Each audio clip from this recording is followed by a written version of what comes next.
ایک روز ہمارے گاؤں آیا، ہم سب اس کے گرد جمع ہو گئے۔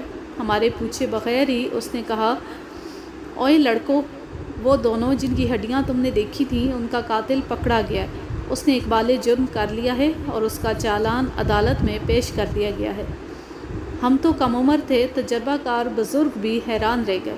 ایک بزرگ نے کہا، میں پولیس والوں کو جانتا ہوں، کسی بے گناہ کو پکڑ کر اور اسے مار پیٹ کر اقبالی کرا لیا ہوگا، تھانے دار نے بھی انعام لے لیا ہوگا اور تم نے بھی۔ ہیڈ کانسٹیبل رب نواز نے جو کہانی سنائی وہ میں آپ کو سنا دیتا ہوں۔ ہڈیاں اور کھوپڑیاں لاہور بھیج دی گئیں۔ بہت دنوں بعد ان کے متعلق جو رپورٹ آئی وہ پوری کی پوری ہیڈ کانسٹیبل کو معلوم نہیں تھی۔ اس نے جو موٹی موٹی باتیں بتائیں وہ یہ تھیں کہ دونوں کھوپڑیوں کے اوپر ایک ایک کٹ تھا۔ یہ دونوں کٹ ٹوکے یا کلہاڑی کے تھے۔ ایک کھوپڑی عورت کی اور ایک مرد کی تھی۔ عورت کی کھوپڑی کی آنکھوں کے درمیان اور ناک والے سوراخ کے اوپر بھی ایک کٹ تھا جو کلہاڑی یا ٹوکے کا لکھا گیا تھا۔ تھانے میں ان دونوں کی گمشدگی کی رپورٹ نہیں لکھوائی گئی تھی۔ وہ لوگ دیہاتی تھے اور وہ زمانہ پسماندگی کا تھا۔ اس کے علاوہ جوان لڑکی کا معاملہ تھا۔ وہ منگیتر کے ساتھ گھر سے گئی تھی۔ قتل کا کسی کو شبہ نہیں تھا، اس لیے رپورٹ نہ لکھوائی گئی کہ اپنی بےعزتی ہوگی۔ جس نے نہیں سنا وہ بھی سن لے گا۔ منگیتر کا چچا زاد بھائی جو پولیس کو ہڈیوں والی گفت میں لایا تھا، اسی روز گاؤں جا کر دونوں کے لواحقین کو تھانے بلا لایا تھا۔ کھوپڑیاں ابھی لاہور بھیجنے کے لیے بند نہیں کی گئی تھیں۔ دونوں کے لواحقین کو وہ اشیاء دکھائی گئیں جو گفت سے برآمد ہوئی تھیں۔ یہ لڑکی والوں نے لڑکی کی اشیاء پہچان لی۔ سب سے زیادہ پہچان والی چیز اس کی شلوار قمیص کے ٹکڑے تھے۔ ایسے کپڑے روپے پیسے والے گھرانوں کی لڑکیاں پہنا کرتی تھیں۔ یہ گھرانہ اچھی زمینداری اور اونچی ذات کا گھرانہ تھا۔ لڑکی کی پراندی، جھمکے، جوتی اور انگوٹھی بھی پہچان لی گئی۔ مرد کے لواحقین نے بھی کہہ دیا کہ یہ ان کا بیٹا تھا۔ سونے کے خول والا دانت، کلہاڑی، کان کی مندری اور سونے کی انگوٹھی نے پہچان میں مدد دی، لیکن تصدیق چاندی کی ایک موٹی انگوٹھی نے کی جو ہمیں گفت میں نظر نہیں آئی تھی۔ پولیس نے باریکی سے گفت کی تلاشی لی تو کہیں پڑی ملی۔ یہ اوپر سے ہموار تھی اور اس پر یہ الفاظ کندہ تھے، یا علی مشکل کشا۔ اس کے لواحقین نے یہ انگوٹھی فوراً پہچان لی۔ کلہاڑی کے دستے پر تیر کا چھوٹا سا نشان کھدا ہوا تھا جو مرنے والے کے بھائی نے پہچانا۔ یہ اس نے چاقو کی نوک سے بنایا تھا۔ سونے کی دونوں انگوٹھیوں سے یقین اور پختہ ہو گیا کہ یہ منگیتر تھے۔ اس زمانے میں دیہات میں انگوٹھیاں آج کی طرح دلکش ڈیزائنوں والی نہیں ہوتی تھیں۔ مردانہ اور زنانہ انگوٹھیوں کا ایک ہی ڈیزائن ہوتا تھا اور ان کے اوپر لال نگ ہوتا تھا۔ پولیس کو گفت سے ایک اور چیز ملی تھی۔ یہ ایک تعویذ تھا جو چمڑے میں مڑا ہوا تھا۔ یہ گھڑی کے سٹیپ کی طرح تھا، یعنی یہ بازو کے ساتھ بندھا ہوا تھا۔ تعویذ پیر لکھا کرتے تھے، جیسا کہ آج کل بھی لکھتے ہیں۔ تھانے دار سکھ تھا، لیکن اسے معلوم تھا کہ ہر دیہاتی کسی نہ کسی پیر کا مرید ہوتا ہے۔ اس نے یہ تعویذ پوچھ کر اپنے پاس رکھ لیا کہ مرنے والا کس کا مرید تھا۔ یہ پورا خاندان ایک ہی پیر کا مرید تھا۔ ہیڈ کانسٹیبل رب نواز نے بتایا کہ جب مرد کے لواحقین نے اس کی اشیاء پہچان کر یقین دلا دیا کہ یہ ان کا بیٹا تھا تو انہوں نے ہنگامہ برپا کر دیا۔ تھانے دار سے کہنے لگے کہ اسے لڑکی والوں نے قتل کرایا ہے۔ تھانے میں لڑکی کے 2 نوجوان بھائی اور باپ موجود تھا۔ ان کی غیرت جوش میں آ گئی۔ انہوں نے تھانے میں ہی لاٹھیاں سیدھی کر لی۔ وہ کہتے تھے کہ اس بے غیرت خاندان کا لڑکا ان کی بیٹی کو ورغلا کر لے گیا تھا۔ اس نے یہ بھی خیال نہ کیا کہ ان کی منگنی ہو چکی ہے۔ پولیس نے دونوں پارٹیوں کو ڈرا دھمکا کر الگ الگ بٹھا دیا، لیکن ان کے انداز بتاتے تھے کہ گاؤں میں جا کر ان میں کچھ تو خون ہوگا۔ تھانے دار نے دونوں پارٹیوں کے جوان آدمیوں کو تھانے میں پابند کر لیا اور ان کے بزرگوں سے کہا کہ وہ ان کی ضمانت لینا چاہتا ہے کہ یہ دنگا فساد نہیں کریں گے، ورنہ سب کو تفتیش ختم ہونے تک حوالات میں بند کر دیا جائے گا۔ دونوں پارٹیوں نے منت سماجت شروع کر دی اور تھانے دار نے اسی کو ضمانت سمجھ لیا۔ تھانے دار نے دونوں پارٹیوں سے جو بیان لیے ان سے یہ پتہ چلا کہ مرنے والے لڑکے اور لڑکی کی منگنی 1 سال پہلے ہوئی تھی۔ شادی کا دن ابھی مقرر نہیں ہوا تھا۔ لڑکے والے دن مقرر کرنے پر زور دیتے رہتے تھے، لڑکی والے کوئی نہ کوئی بہانہ کر کے ٹال دیتے تھے۔ ایک روز ہڈیاں برآمد ہونے سے 3 ماہ پہلے لڑکی لاپتہ ہو گئی، رات کو غائب ہوئی تھی۔ اس کا منگیتر بھی اسی رات غائب ہوا تھا۔ تھانے دار نے پوچھا کہ لڑکی الگ کمرے میں سوئی تھی؟ وہ رات کو اٹھی اور باہر نکل گئی تو گھر کے کسی فرد کو پتہ نہ چلا۔ اس رات سارا گاؤں جاگ رہا تھا۔ تھانے دار کو جواب ملا، گاؤں کے صرف بچے یا کوئی مریض سویا ہوگا، باقی سب لوگ تماشا دیکھ رہے تھے۔ آج کل اس تماشے کا رواج ختم ہو گیا ہے۔ کسی کی شادی ہوتی تھی تو سوانگیے بلائے جاتے تھے، ان میں مسخرے بھی ہوتے تھے اور نہایت سریلی اور بلند آواز میں گویے بھی۔ آدھی رات تک مسخرے اپنا رنگ جماتے اور اس کے بعد گویے ہیر رانجھے، پورن بھگت، سوہنی مہیوال وغیرہ میں سے کوئی ایک ڈرامہ منظوم پیش کرتے تھے۔ ان کا کوئی سٹیج نہیں ہوتا تھا۔ گاؤں کے اندر میدان میں وہ محفل جماتے اور لوگ ارد گرد جمع ہو جاتے تھے۔ منڈیروں پر، درختوں کے ٹہنوں پر اور جدھر نظر جاتی تماشائی دکھائی دیتے تھے۔ سوانگیے اس قدر خوش الحان ہوتے تھے کہ رات گزر جاتی، تماشائی آنکھ نہیں جھپکتے تھے۔ ان کی لمبی اور پرسوس لے میں گائے ہوئے گیت تماشائیوں کو مسحور کیے رکھتے تھے۔ تماشائی ایک دوسرے سے بڑھ چڑھ کر بیلیں یعنی پیسے دیتے تھے۔ گاؤں گاؤں میں خبر پہنچ جاتی کہ فلاں گاؤں میں فلاں رات سوانگیوں کا تماشا ہے۔ جہاں تک خبر پہنچتی تھی وہاں سے تماشائی پہنچ جاتے تھے۔ جس رات لڑکی اور اس کا منگیتر غائب ہوئے اس رات ان کے گاؤں میں سوانگیوں کا تماشا تھا اور دوسرے گاؤں سے بھی تماشائی آئے ہوئے تھے۔ اس گاؤں کے گھر خالی ہو گئے تھے۔ تماشا گاؤں سے باہر میدان میں تھا۔ لڑکی اور لڑکے نے اس سے فائدہ اٹھایا اور نکل گئے۔ حیرت اس پر تھی کہ ان کی منگنی ہو چکی تھی، پھر وہ بھاگے کیوں؟ تھانے دار نے یہ معلوم کرنے کی بہت کوشش کی کہ ہو سکتا ہے منگنی توڑ دی گئی ہو، مگر دونوں فریق کہتے تھے کہ منگنی نہیں توڑی گئی تھی، شادی میں لڑکی والوں کی طرف سے دیر ہو رہی تھی۔ تو کیا ان میں اتنی زیادہ محبت تھی جس نے انہیں اس حد تک بےتاب کر دیا کہ وہ شادی کا انتظار نہ کر سکے اور بھاگ گئے؟ اس سوال کا کوئی تسلی بخش جواب دونوں فریقوں سے نہ مل سکا۔ جواب حاصل کرنا ضروری تھا۔ قتل کا باعث صاف ظاہر تھا۔ مقتولہ گھر سے بھاگی جا رہی تھی اور مقتول اسے لے جا رہا تھا، لہٰذا قاتل لڑکی کے خاندان کے آدمی تھے۔ اگر ہڈیوں کے ساتھ سونے کی اشیاء اور مقتول کے کرتے کی جیب میں پیسے نہ ہوتے تو کہا جا سکتا تھا کہ رازنوں نے انہیں لوٹ کر قتل کر دیا۔ اگر یہ رازن یا ڈاکو ہوتے تو ایک جوان لڑکی کو جس کے متعلق بتایا گیا تھا کہ خوبصورت بھی تھی قتل نہ کرتے، زندہ ساتھ لے جاتے اور صرف لڑکے کو قتل کرتے۔ یہ بھی قابل یقین نہیں تھا کہ انہیں بھیڑیوں نے مار کر کھا لیا ہوگا۔ اگر ایسا ہوتا تو بھیڑیے لاشوں کو گوف میں نہ لے جاتے۔ لاشیں کسی انسان نے گوف میں رکھی اور وہاں انہیں بھیڑیے اور اود بلاؤ وغیرہ کھاتے رہے، اس لیے ان کی ہڈیاں بکھری ہوئی تھیں۔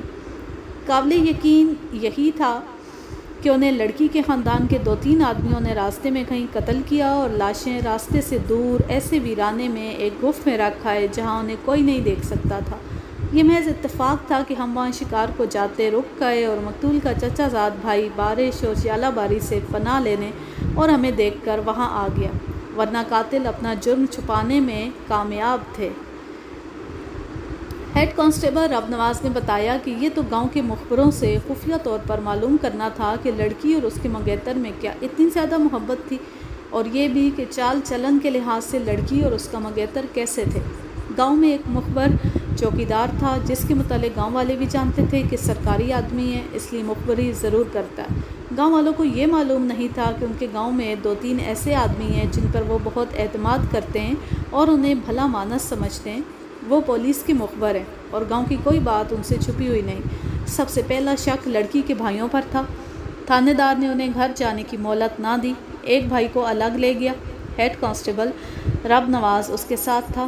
اس کے کہنے کے مطابق تھانے دار نے اس بھائی پر کوئی زیادتی نہ کی، البتہ اس پر جس طرح سوال کیے اور اس کے جوابوں میں سے جس طرح سوال نکالتا رہا، یہ اس نوجوان دیہاتی کے لیے بڑا ہی تکلیف دہ طریقہ تھا۔ یہ طریقہ ایسا ہوتا ہے کہ مشتبہ فرد بھول جاتا ہے کہ یہ سوال اس سے کئی بار پوچھا جا چکا ہے اور وہ ہر بار مختلف جواب دے چکا ہے۔ بڑے بڑے استادوں کی زبان اور دماغ کا رشتہ ٹوٹ جاتا ہے اور زبان بے قابو ہو کر اس کے خلاف شک کو یقین میں بدل دیتی ہے۔ یہی حال اس بھائی کا ہو رہا تھا، لیکن وہ ایک اپنی بے گناہی کا ایسا ثبوت پیش کر رہا تھا جو قابل یقین لگتا تھا۔ وہ بار بار کہہ رہا تھا کہ اس رات گاؤں میں سوانگیوں کا تماشا تھا اور وہ اپنے بھائی کے ساتھ سب سے آگے چارپائی پر بیٹھا رہا تھا۔ اسی چارپائی پر نمبردار اور سفید پوش بھی بیٹھے تھے۔ سفید پوش بھی ایک سرکاری اعزاز ہوا کرتا تھا۔ اس نے بتایا کہ ان سرکاری اہلکاروں کے علاوہ سوانگی بھی اور سارا گاؤں بھی گواہ ہے کہ دونوں بھائی ساری رات اسی چارپائی پر بیٹھے تماشا دیکھتے رہے تھے۔ یہ چونکہ سب سے اونچی ذات کے افراد تھے، اس لیے انہیں چارپائی پر آگے بٹھایا گیا تھا۔ اس بھائی کو باہر بھیج کر دوسرے بھائی کو بلایا گیا۔ ہیڈ کانسٹیبل نے بتایا کہ رات آدھی گزر گئی تھی۔ سکھ تھانے دار بری طرح تھک گیا تھا، لیکن وہ تفتیش کو ٹال نہیں رہا تھا۔ اس نے دوسرے بھائی پر سوالوں کی صورت میں حملہ کر دیا۔ تھانے دار اور ہیڈ کانسٹیبل یہ دیکھ رہے تھے کہ اس بھائی کا بیان اپنے بھائی کے بیان سے کتنا مختلف ہے اور کہاں کہاں دونوں میں اختلاف ہے، مگر اہم باتوں میں کوئی اختلاف نظر نہیں آ رہا تھا۔ اس بھائی نے یہاں تک کہا کہ ہم دونوں بھائیوں کو اور ہمارے خاندان کے ان تمام آدمیوں کو جو تھانے میں موجود ہیں یہیں بٹھائے رکھیں، اور گاؤں میں جا کر ہر کسی سے پوچھیں کہ اس رات ہم دونوں بھائی کہاں تھے۔ اگر گاؤں کا ایک بھی آدمی، نمبردار، چوکیدار اور سفید پوش یا ان میں سے کوئی بھی یہ کہہ دے کہ ہم دونوں بھائیوں میں سے کوئی ایک بھی صرف 1-2 منٹ کے لیے تماشے سے اٹھ گیا تھا تو ہم دونوں پر قتل کا الزام لگا کر قید کر دیں۔ اور میں آپ کو یہ بھی بتا دوں کہ میرا خدا گواہ ہے کہ اپنی بہن کی ہڈیاں دیکھ کر مجھے خوشی ہوئی ہے۔ اس نے کہا، اگر میں اسے کہیں زندہ دیکھ لیتا تو اسے اس طرح قتل کرتا کہ اس کی ہڈیاں بھی آپ کو نہ ملتی، کتوں کو کھلا دیتا۔ اس کے منہ سے یہ الفاظ نکل گئے، لاپتہ ہونے سے پہلے میں نے اسے مار مار کر بے ہوش کر دیا تھا۔ اگر ماں میرے پاؤں پر نہ گر پڑتی تو میں اسے جان سے مار دیتا۔ ہیڈ کانسٹیبل نے سنایا کہ اس آدمی کی زبان اپنے قابو میں نہیں رہی تھی۔ رات کا آخری پہر تھا، ایک تو نیند اس پر غالب آ رہی تھی، دوسرے تھانے دار اسے سوالوں کے چکر میں ایسے ڈال رہا تھا کہ وہ پوری طرح تھانے دار کے قبضے میں آ گیا تھا، جس طرح کسی کو ہپناٹائز کر لیا جاتا ہے۔ وہ غیرت کے جوش میں بھی آ گیا تھا۔ بہن کو تم نے کیوں اتنا مارا تھا؟ تھانے دار نے پوچھا۔ اس کا قصور کیا تھا؟ کیا غیرت والوں کی بیٹیاں یوں کیا کرتی ہیں؟ اس نے جواب دیا، ہم نے اس کی منگنی کر دی تھی۔ گھر سے بھاگنے سے کچھ دن پہلے مجھے اس کے منگیتر نے بتایا کہ میری بہن نے اسے ایک عورت کی زبانی یہ کہلا بھیجا ہے کہ میرے ساتھ شادی کرو گے تو پچھتاؤ گے، منگنی خود ہی توڑ لو، میں تمہارے ساتھ کبھی نہیں بسوں گی۔ پھر وہ اپنے منگیتر کے ساتھ گھر سے کیوں بھاگی؟ تھانے دار نے اس سے پوچھا۔ اس کا جواب میرے دماغ میں نہیں آتا، اس نے جواب دیا۔ تم نے منگیتر کی بات پر فوراً یقین کر لیا تھا یا اس عورت سے پوچھا تھا جس کی زبانی تمہاری بہن نے منگیتر کو پیغام بھیجا تھا؟ پہلے تو مجھے منگیتر پر ہی غصہ آ گیا تھا کہ وہ جھوٹ بول رہا ہے، اس نے جواب دیا۔ اس نے کہا کہ میراسن پیغام لائی تھی، اس سے پوچھ لو۔ میں اسی وقت میراسن کے گھر چلا گیا، اس سے پوچھا تو اس نے بتا دیا، اور یہ بھی بتایا کہ یہ پیغام پہنچانے کے اس نے میری بہن سے 8 آنے لیے تھے۔ میں نے گھر جا کر بہن کو الگ بلایا اور پوچھا، اس نے بھی جھوٹ نہیں بولا، صاف کہنے لگی کہ ہاں میں نے منگیتر کو یہ کہلا بھیجا ہے کہ میرے ساتھ شادی کرو گے تو پچھتاؤ گے۔ میں نے بہن کے منہ پر بڑی زور سے تمانچہ مارا۔ اس نے بڑے اطمینان سے کہا کہ کلہاڑی لو اور میرے جسم کے ٹکڑے کر دو، اس آدمی کے ساتھ شادی نہیں کروں گی۔ میں نے اسے کہا کہ تمہیں باپ اور بھائیوں کی عزت کا بھی پاس نہیں؟ اس نے کہا کہ تمہاری عزت کا پاس نہ ہوتا تو میں اسی کے ساتھ شادی کر لیتی۔ تمہاری عزت اسی میں ہے کہ منگنی توڑ دو۔ اگر تم مجھے اسی کے ساتھ ڈولی میں بٹھا دو تو میں نہ باپ کی عزت رہنے دوں گی نہ بھائیوں کی۔ پھر میں نے اسے پیٹنا شروع کر دیا، وہ نہ چیخی نہ روئی۔ تم غیرت مند بھائی ہو، تھانے دار نے اسے اور زیادہ ہوا دینے کے لیے کہا، اس لیے میں تمہاری بہن کے متعلق کوئی ایسی ویسی بات نہیں پوچھوں گا۔ تمہاری جگہ میں ہوتا تو میں اپنی بہن کو اسی وقت قتل کر دیتا۔ تم نے یہ معلوم کرنے کی کوشش تو کی ہوگی کہ اس سے، اس منگیتر سے کیوں ایسی نفرت تھی؟ اس کی پسند کچھ اور ہوگی۔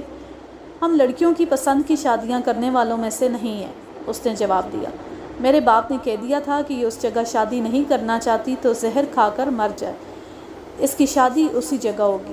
باپ نے یہ بھی کہہ دیا تھا کہ اب لڑکے والے دن مقرر کرنے کے لیے کہیں تو کوئی دن مقرر کر دینا۔ میں نے بہن کے منگیتر کو تسلی دی اور اسے کہا کہ اب شادی کا دن مقرر کر دیا جائے گا، لیکن وہ ناراض معلوم ہوتا تھا۔ اس نے کہا کہ میں سوچ کر بتاؤں گا۔ 5-6 روز بعد بہن بھی غائب ہو گئی اور منگیتر بھی۔ اس سے اور کوئی بات معلوم نہ ہو سکی۔ منگیتر کے بھی 2 بھائی تھانے میں موجود تھے، ان کا باپ اور ان کی ماں بھی وہیں تھے۔ ان میں سے بعض سے ہیڈ کانسٹیبل رب نواز نے پوچھ گچھ کی۔ ان سے یہ معلوم کرنا تھا کہ ان کے بیٹے نے گھر سے لاپتہ ہو جانے سے چند روز پہلے ایسا اظہار کیا تھا کہ وہ اس لڑکی کے ساتھ شادی نہیں کرے گا۔ ان سب نے یہی ایک جواب دیا کہ اس نے ایسی بات کبھی نہیں کی تھی۔ لڑکی کے چال چلن کے متعلق ان سے پوچھا تو انہوں نے اس پر کوئی ٹھوس الزام عائد نہیں کیا، لیکن اسے اچھا بھی نہ کہا۔ ان کی اصل رائے یہ تھی کہ لڑکی شوخ اور دلیر تھی اور اپنی مرضی کرنے والی تھی، لیکن ان کی نظر میں یہ کوئی نقص نہیں تھا۔ وہ اس لڑکی کا رشتہ چھوڑنا نہیں چاہتے تھے۔ ان کے بیٹے نے انہیں یہ بھی نہیں کہا کہ وہ شادی کا دن مقرر کریں۔ پولیس کو جو مسئلہ حیران اور پریشان کر رہا تھا وہ یہ تھا کہ لڑکی اپنے بھائی کے بیان کے مطابق منگیتر کو پسند نہیں کرتی تھی، مگر وہ منگیتر کے ساتھ بھاگ گئی۔ یہی ہو سکتا تھا کہ جس آدمی کی ہڈیاں ملی وہ لڑکی کا منگیتر نہیں کوئی اور تھا۔ شناخت غلط ہوئی تھی۔ اگر وہ منگیتر ہی تھا تو لڑکی اس کے ساتھ کیوں گئی جسے وہ قبول کرنے کو تیار نہیں تھی؟ لڑکی کے دوسرے بھائی، باپ اور ماں سے تصدیق کرا لی گئی کہ لڑکی کو بھائی نے بہت پیٹا تھا اور وجہ وہی تھی جو بھائی نے بتائی تھی۔ ماں بیٹی ہمراز ہوتی ہیں۔ ماں نے بتایا تھا کہ لڑکی اس منگیتر کا نام نہیں سننا چاہتی تھی۔ منگنی 1 سال پہلے ہوئی تھی۔ تھانے دار نے ماں سے پوچھا، کیا منگنی کے روز سے ہی وہ منگیتر کو پسند نہیں کرتی تھی؟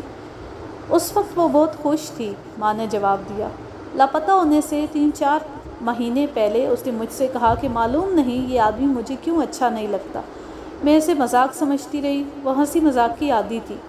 اس کے بعد اس نے یہ کہنا شروع کر دیا کہ یہ آدمی مجھے زہر لگتا ہے۔ میں اسے سمجھاتی رہی، لڑکیوں کی پسند اور ناپسند کوئی نہیں دیکھا کرتا۔ ایک روز اس نے اپنے بھائی سے بھی یہی کہہ دیا۔ بھائی نے بتایا کہ اس نے اپنے منگیتر کو یہی کہلا بھیجا ہے۔ میں نے میراسن کو بلا کر اس کی بہت بےعزتی کی کہ وہ لڑکی کے کہنے پر ایسا پیغام لے گئی جس نے پورے خاندان کی عزت خاک میں ملا دی۔ ماں کو بہت کریدا گیا، مگر اس سے یہ پتہ نہ چل سکا کہ لڑکی کسے چاہتی تھی۔ اس سوال کا جواب میراسن دے سکتی تھی۔ دیہاتی علاقوں میں ایسی عورتیں ہوتی ہیں جو اونچی ذاتوں کے گھروں میں کام کرتی اور ہر گھر کے بھید جانتی ہیں۔ وہ چوری چھپے کی ملاقاتوں کا انتظام کرتی اور خفیہ پیغام ادھر ادھر پہنچاتی ہیں۔ میراسن ایسی ہی عورت معلوم ہوتی تھی۔ اس کے متعلق رپورٹ لینے کے لیے گاؤں کے چوکیدار اور دوسرے مخبروں کو بلایا گیا۔ انہوں نے بتایا کہ میراسن خوبصورت، شادی شدہ اور جوان عورت ہے۔ اس میں مسخرہ پن زیادہ ہے۔ خدا نے اسے آواز بڑی سریلی دی ہے۔ شادی بیاہ پر رات رات بھر گاتی اور محفل کی رونق بنی رہتی ہے۔ کسی گھر میں کوئی مر جائے تو میت کے پاس کھڑے ہو کر پوری رات بین کرتے گزار دیتی ہے۔ اس کی آواز میں اتنا سوز اور اتنا درد ہوتا ہے کہ سننے والوں کی چیخیں نکل جاتی ہیں۔ عورت بہت چالاک ہے۔ ہیڈ کانسٹیبل رب نواز نے بتایا کہ چوکیدار خود بھی چالاک آدمی تھا۔ تھانے دار نے اسے کہا کہ وہ میراسن کو تھانے لے آئے اور اسے ڈراتا لائے کہ تھانے دار کو اس کے متعلق سب کچھ معلوم ہو گیا۔ اگر وہ کچھ چھپائے گی تو پریشان ہوگی، اور اگر ساری بات بتا دے گی تو انعام ملے گا۔ دوسرے روز گاؤں میں کسی کو بتائے بغیر چوکیدار میراسن کو تھانے لے آیا۔ اسے ڈرانے کی ضرورت نہیں تھی۔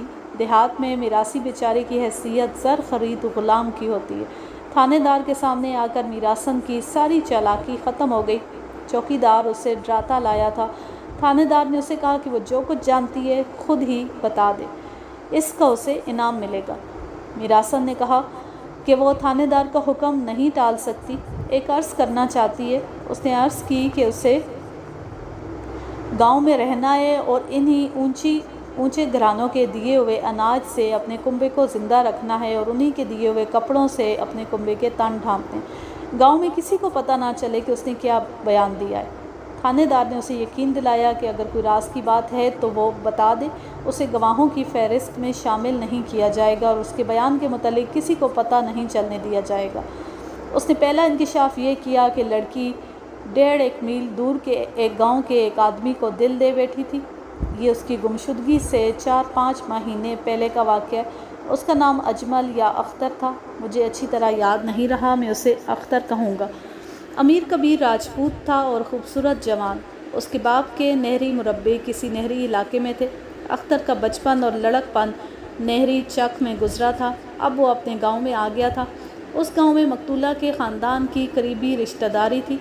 اختر کو خدا نے جیسا اچھا جسم اور دلکش چہرہ دیا تھا ویسی سریلی آواز دی تھی۔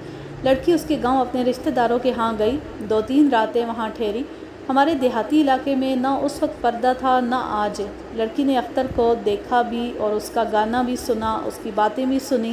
وہ لطیفوں کی زبان میں باتیں کرتا تھا۔ لڑکی خود مزاج کی شگفتہ اور ہنسی مذاق کی دل دادہ تھی، خوبصورت بھی تھی۔ دونوں ایک دوسرے کے دل میں اتر گئے۔ ہیڈ کانسٹیبل کے سنانے کے مطابق میراسن کو یہ معلوم نہیں تھا کہ وہ ابتدا میں کہاں ملے، راز و نیاز کی باتیں اور دلوں کا سودا کہاں ہوا۔ میراسن نے یہ بیان دیا کہ لڑکی اسے پیغام لے جانے اور لانے کے لیے استعمال کرتی تھی۔ بعض اوقات اختر شام کے بعد لڑکی کے گاؤں کے باہر آ کر ایک جگہ چھپ جاتا تھا۔ لڑکی اپنی 2-3 سہیلیوں کے ساتھ کھیتوں کو سیر کے لیے جاتی اور انہیں بتا کر اختر کے پاس چلی جاتی۔ ہمارا علاقہ، خصوصاً یہ علاقہ جس کی میں کہانی سنا رہا ہوں، کھڈ، نالوں، مٹی کے ٹیلوں، گھاٹیوں اور پتھریلی ٹیکریوں کا علاقہ ہے۔ 10-12 قدم آگے چلے جاؤ تو دنیا کی نظروں سے اوجھل ہو گئے۔ ملنے کی دوسری صورت یہ تھی کہ کبھی کبھی لڑکی اپنے رشتہ داروں سے ملنے کے بہانے اختر کے گاؤں چلی جاتی تھی۔ مختصر یہ کہ لڑکی اور اختر ایک دوسرے کی محبت میں اس حد تک گرفتار ہو چکے تھے کہ لڑکی نے میراسن سے کہہ دیا تھا کہ وہ اس آدمی کے ساتھ شادی نہیں کرے گی جس کے ساتھ اس کی منگنی ہو چکی ہے۔ میراسن نے بتایا کہ اس نے لڑکی کو سمجھانے کی کوشش کی تھی کہ اس طرح اس کے ماں باپ اور بھائیوں کی عزت تباہ ہو جائے گی، لیکن لڑکی کا دماغ محبت نے ایسا خراب کر دیا تھا کہ اسے کسی کی عزت کی پرواہ نہیں تھی، اور اسے یہ بھی ڈر نہیں تھا کہ کسی کے ساتھ بھاگ جانے کا نتیجہ کیا ہو سکتا ہے۔ میراسن نے بتایا کہ اس نے لڑکی سے یہ بھی کہا تھا کہ اس کا منگیتر اختر کے مقابلے میں بھی اچھا لگتا ہے، یہ بھی خوبصورت جوان ہے۔ لڑکی نے میراسن سے کہا تھا کہ میں جسم اور شکل و صورت کو نہیں دیکھ رہی، میں نے دونوں کی نیت اور دل دیکھ لی ہیں۔ اختر سے میں رات کو تنہائی میں ملتی ہوں، اس نے بدنیتی کی، نہ کبھی کوئی بات کی ہے، نہ وہ کوئی بیہودہ حرکت کرتا ہے۔ اس نے کئی بار کہا ہے کہ تمہیں ڈولی میں بٹھا کر لاؤں گا تو سمجھوں گا کہ میں تمہارے جسم کا بھی مالک ہوں۔ ابھی ہم نے صرف دلوں کا سودا کیا ہے۔ محبت کو تمہاری آنکھوں کی طرح شفاف اور پاک رکھوں گا۔ میں نے تمہیں اپنے دل میں تمہارے باپ اور بھائیوں کی امانت سمجھ کر رکھا ہے، اس میں بے ایمانی نہیں کروں گا۔ ادھر میرا منگیتر ہے جسے معلوم ہے کہ میں اسی کی بیوی بنوں گی، لیکن اتنا اوچھا آدمی ہے کہ 3-4 بار مجھے کھیتوں میں ملا اور مجھے ذرا پرے چلنے کو کہا۔ میں نے اسے شرم دلائی تو ایک بار اس نے کہا کہ تم میری بیوی تو بن ہی چکی ہو، فرق کیا رہ گیا۔ اس بدبخت کو میرا صرف جسم چاہیے، اسے میری عزت کا کوئی خیال نہیں۔ ایسے اوچھے آدمی کو میں مرد نہیں سمجھتی۔ آج کے لیے بس اتنا ہی۔ اب میں لیتی ہوں آپ سے اجازت۔ جہاں رہیں خوش رہیں، شاد و آباد رہیں، ہنستے مسکراتے رہیں۔ اللہ حافظ، اللہ نگہبان۔